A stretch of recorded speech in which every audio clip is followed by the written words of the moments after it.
आजकल समय से पहले गंजापन, हेयर फॉल होना, चाहे उम्र कितनी भी कम हो या ज़्यादा, ये समस्या सभी के साथ बनी हुई है। कोई एज फैक्टर नहीं होता है कि अगर हमारी एज कम है तभी हमारे हेयर फॉल हो जाएगा, हमारे सर में गंजापन आ जाएगा और हमारे बाल समय से पहले सफ़ेद हो जाएँगे। तो आप इनका सर देखिए, मैंने कोई वैसा नहीं किया है, जो रियल था वही मैंने आपको दिखाया है। तो देखिए कितना हेयर फॉल हो चुका है, सारा सर गंजा हो गया है। तो मैंने इनको एक होममेड रेमेडी बताई थी जो कि मैं आज आपके साथ शेयर कर रही हूँ। इनको काफ़ी रिलीफ मिला है, इनके जो आगे के हेयर गिर गए थे उसमें बेबी हेयर निकलने लगे हैं। तो आप देखिएगा रेमेडी मैंने किस तरह से बनाई है, बहुत ही अच्छी रेमेडी है। इसमें आपको सारी चीज़ें मिल जाएंगी, आपका हेयर फॉल भी रुकेगा, आपका जो गंजापन जो हो गया है यहाँ पर बेबी हेयर छोटे-छोटे निकलने लगते हैं इस रेमेडी को यूज़ करके, ठीक है? और कम से कम 50 डे चैलेंज रहेगा आपके साथ, आपको करना ही करना है और रिज़ल्ट आपके सामने 100% निकल कर आएगा। तो चलिए रेमेडी शुरू करते हैं। हमने यहाँ पर लिया है एलोवेरा, यानी कि किचन एलोवेरा, अपने घर का एलोवेरा है, आपको मार्केट वाला एलोवेरा नहीं लेना है। एलोवेरा जो होता है, हमारी जो पहली बात, कभी-कभी आपने देखा हो किसी-किसी के हेयर ऐसे बहुत उलझ जाते नहीं, जैसे घोंसला टाइप के हेयर होते, उन सब के लिए इसमें स्टार्च की मात्रा बहुत ज़्यादा होती है एलोवेरा में। ये हमारे बालों को सिल्क एंड शाइन करता है और जो हमारे हेयर फॉल होते हैं उनकी भी उनको रोकता है बालों के लिए। तो जो भी क्वांटिटी आप अपने अकॉर्डिंग रखेंगे, आपको कितनी रेमेडी बनानी है। मैंने बनाई थी, जिन उनके बाल बहुत ज़्यादा कम थे, तो इस वजह से मैंने थोड़ी ही रेमेडी बनाई थी। आपके बाल अगर बहुत ज़्यादा बड़े हैं तो उसके अकॉर्डिंग आप ले बनाएं इसको। तो मैंने इसको छोटे-छोटे पीसेस में कम कट करके रख दिया था। चाहते तो मैं इसको डायरेक्ट भी काट सकती थी, बट नहीं, क्योंकि हमें स्टार्च वाला ही पार्ट लेना था ज़्यादा। और अगर आप चाहें तो ये जो ग्रीन वाला है इसको बिल्कुल अलग कर दें, बट मैंने नहीं बनाया क्योंकि मैं एक चीज़ से इससे सीरम भी बनाऊँगी और एक पैक भी बनाऊँगी, ठीक है? तो दोनों चीज़ बनाने वाले हैं, इसलिए हमें इसकी ज़रूरत ज़्यादा थी, तो मैंने इसको छोटे-छोटे पीसेस में कट के रख दिया। अब हमने लिया है यहाँ पर प्याज। अच्छा, आपको एक चीज़ बहुत ध्यान रखना है, एक प्याज जो होता है बिल्कुल वाइट वाला आता है, वो आपको प्याज नहीं लेना है। आपको जो पिंक पन पे प्याज होता है वही प्याज लेना है। मैं गारंटी के साथ कह सकती हूँ, जिनके हेयर फॉल बहुत ज़्यादा हो गया उनके लिए प्याज का रस बेस्ट एंड बेस्ट है। बहुत ही अच्छा है, मैंने खुद ट्राई किया है। मेरे एक बार बहुत ज़्यादा हेयर फॉल हो गया था, तो मैं यहाँ प्याज इस तरह से कट करके इसी तरह से ये रेमेडी मैंने बनाई थी ना, तो मुझे बहुत रिलीफ मिला था। अब मेरे बाल नहीं झड़ते हैं बिल्कुल भी। और इसको मतलब बनाने से आपको एक नहीं, कई सारे फ़ायदे मिलेंगे। एक तो किसी-किसी के बालों में बहुत डैंड्रफ हो जाता है, उससे भी निजात मिलेगा। किसी-किसी के बाल एकदम रूखे बेजान हो जाते हैं, उससे भी निजात मिलेगा। मतलब एक रेमेडी बना लोगे तो आपको बहुत सारे फ़ायदे होने वाले हैं। दोनों चीज़ों को मैंने पीसेस में कट करके रख दिया था। अब नेक्स्ट चीज़ जो हमें लेनी है वो आप देखिए कि क्या लेना है। मैंने लिया है यहाँ पर करी लीव्स, यानी कि करी पत्ता। ये मेरे किचन का ही था, मतलब घर में लगा हुआ था, छोटे-छोटे बिल्कुल देसी है। कोशिश ये करें कि आपको देसी ही करी पत्ता मिल जाए। जो बड़ी-बड़ी जिनकी पत्तियाँ होती हैं वो इतना कारगर नहीं होता है जितनी कि छोटी पत्तियों वाला होता है। तो इसको हमने पत्ते इसके तोड़ के रख दिए थे। अभी मैं इसमें जब मैं रेमेडी पूरी तैयार करूँगी ना, तो सूखे पत्ते भी डालूँगी, कुछ मैं सुखा कर रख लेती हूँ। अब नेक्स्ट चीज़ जो है वो हमने लिया है मेथी दाना। मेथी दाना हमारे बालों के लिए एकदम वरदान है भाई।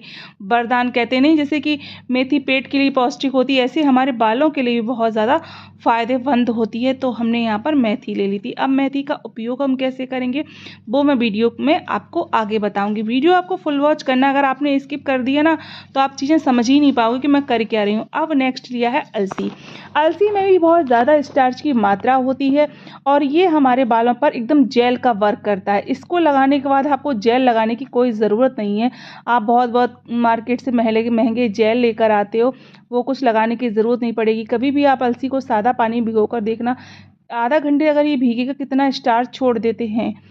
अब हमने लिया है पैन, इसमें हम रखेंगे पानी को गर्म होने के लिए, ठीक है?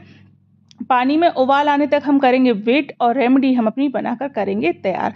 देखिए पानी में बबल आने लगे थे और हमारा जो एलोवेरा था वो हमने इसमें ट्रांसफ़र कर दिया था। ठीक है, एलोवेरा जो है वो हमने डाल दिया था, क्योंकि एलोवेरा में ही बहुत ज़्यादा स्टार्च छोड़ देगा, तो सबसे पहले हमने एलोवेरा ही डाला है। जैसे जैसे मैं बता रही हूँ वैसे ही वैसे चीज़ें आपको डालनी है, वरना आप इधर उधर करोगे तो चीज़ें आपकी खुद बिगड़ जाएंगी। उसके बाद आप मुझे ब्लेम नहीं कर सकते कि आपने क्या बताया था। देखिए उबाल आने तक मैंने इसका किया था वेट। उसके बाद जो हमने प्याज कट करके रखी थी ना, वो भी हमने इसमें ट्रांसफ़र कर दी थी। ठीक है, प्याज भी अपना असर छोड़ देगा पानी में और धीरे धीरे ये पकेगा, क्योंकि अगर ज़्यादा पकाओगे नहीं तो बिल्कुल वैसा रहेगा, अच्छा नहीं रहेगा। तो हमें इसको बहुत अच्छे से पकाना। कुछ चीज़ें मैंने इसमें जो सीक्रेट वाली थी ना, वो मैंने इसको बनाते टाइम इसमें ऐड किया था, तो आप देखते रहिए वीडियो में मैं क्या क्या ऐड कर रही हूँ। और हेलो एवरीवन, कैसे हैं आप सभी? आई होप कि आप सब बहुत अच्छे होंगे। अब मैं इसमें नेक्स्ट करी पत्ता ऐड कर रही हूँ। जो मैंने करी पत्ता तोड़ के रखा था वो मैंने इसमें डाल दिया था। देखिए कितना अच्छा उबाल आ रहा है, खूब अच्छे से खौल रहा था। मैंने आपको बताया था सूखा करी पत्ता मेरे पास रखा है, वो भी मैंने इसमें डाल दिया। अब मुझे एक सीक्रेट चीज़ जो इसमें डालनी है वो है लौंग। लौंग हमारे बालों के लिए बहुत ज़्यादा ज़रूरी है, बहुत ही हेल्दी होती है, हमारे बालों को ना मजबूत करती है। जैसे हमारे बाल टूटने लगते हैं बीच में से, उसके लिए लौंग बहुत बेस्ट एंड बेस्ट है। और अब हमारी जो अलसी बची हुई थी वो भी हमने इसमें ट्रांसफ़र कर दी थी। तो उसके बाद हम इसको काफ़ी देर तक इसको खौलने देंगे। जो पानी अगर हमने 2 ग्लास रखा है तो 1 ग्लास रह जाना चाहिए, इतना तो खौल जाना ही चाहिए। ठीक है, अब हम देखो इसमें मैंने सब कुछ ट्रांसफ़र कर दिया था। अब हमारी जो लास्ट में चीज़ बची थी मेथी दाना, उसको भी हमने इसमें डाल दिया था। अब ये इसको 1 खौल आने तक 2 खौल आने तक इसका करेंगे वेट। उसके बाद हम इसमें जो एक सीक्रेट चीज़ बची हुई है उसको और डालने वाले हैं, जैसे कि ये है हमारा, इसमें रीठा, आंवला, सीकाकाई तीनों चीज़ें मिली हुई हैं। इसको ये मैंने मार्केट से लिया था। ठीक है, आप घर पर भी कूट के रख सकते हैं। और ये थोड़ा दरदरा है, क्योंकि जब मैं इस तरह से बनाती हूँ ना तो इसको इसी में डाल देती हूँ, क्योंकि ये जो हम तैयार कर रहे हैं ना, इसको तो हम छान के अलग कर लेंगे। उसके बाद देखिए मैं इसका करने वाली क्या हूँ, ये हमारा ठंडा हो गया था, मैंने नीचे गैस पर उतार के रख लिया था। देखिए कितना अच्छा ये बनकर रेडी हो गया है। अब थोड़ा ठंडा हो जाएगा, तब तक हम इसका वेट करेंगे। ठंडे होने पर हम करने वाले क्या हैं वो आप देखिए। अब इससे सीरम भी बनाएंगे और पैक भी बनाएंगे। आपके जिनके हेयर यानी सॉरी बाल सफ़ेद हो गए हैं उनके लिए भी बहुत ज़्यादा वर्क करेगा। जिनके बाल सफ़ेद नहीं है, जिनके हेयर फॉल है, जिनके हेयर गिर गए, उनके लिए भी बहुत बेस्ट है। तो बहुत ही बेस्ट रेमेडी है ये। ठीक है, मैं खुद कह रही हूँ कि हाँ मैंने ट्राई किया तो बेस्ट एंड बेस्ट है। मैंने इसको छान के कर दिया था अलग। ठीक, अब क्या करेंगे, आपको जितनी क्वांटिटी में इसको यूज़ करना है उतनी क्वांटिटी में आप इसको अलग कर लेंगे। और ये देखो ये मेरा जो बचा है ना, इसका मैं बाद में बताऊंगी कि मैं इसको कैसे उपयोग करने वाली हूँ। तो जो मैंने कटोरी में छान के रखा था उसमें मैं लेमन का यूज़ करूँगी। इससे हमारे बाल सिल्क एंड शाइन होंगे। विटामिन सी भरपूर मात्रा में होती, तो बालों को एकदम नेचुरल कहते नहीं बहुत ग्लो देता है ये। जैसे फेस पर ग्लो आ जाता है, ऐसे ही हमारे बालों पर भी ग्लो आ जाता है। तो नींबू हमने ऐड कर दिया था। मैं यहाँ पर गलत डाल गई थी, थोड़ा निकाल लेते हैं। जितना हम यूज़ करें उतने में हमें नींबू डालना है, आप इस चीज़ का ध्यान रखना। ठीक है, तो ये हमने ले लिया था।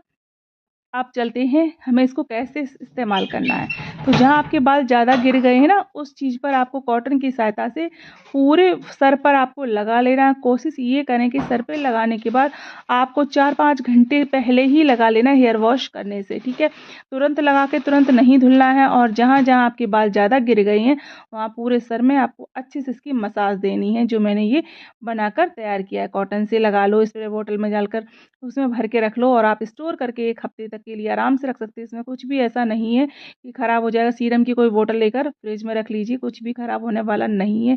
पूरे फेस सर में अप्लाई करें, उसके बाद सर को धुल लें। बहुत अच्छा रिजल्ट मिलने वाला है। जब आप लगाएंगे ना तो आप खुद कहेंगे कि आपने हमें बहुत अच्छी रेमेडी बताई थी। और अब मैं आपको बताती हूँ, जो हमने उसको छोड़ दिया है ना, उसको हम कैसे कैसे यूज़ करेंगे। देखिए इनकी हेयर फॉल बहुत ज़्यादा हो गया है, बहुत परेशान थी। जब से इन्होंने ना इस चीज़ को अप्लाई करना चालू किया तो ये काफ़ी खुश हैं। बहुत बाल गिर गए थे, बाल ही नहीं रहे थे, तो इनके आगे आगे ना बेबी हेयर आने चालू हो गए हैं। आप देखिए इनके बेबी हेयर हो गए हैं, तो ये बहुत ज़्यादा परेशान थी, अब ठीक है। अब जो हमारा बचा था उसको हमने मिक्सी में डालकर इसको पीस लिया था। इसका हम क्या उपयोग कर सकते हैं, इसको आप चाहें तो ऐसे ही बालों पर पैक की तरह लगा सकते हैं। अगर आप मेहंदी लगाते हो तो मेहंदी में भी इसको डाल के लगा सकते हो।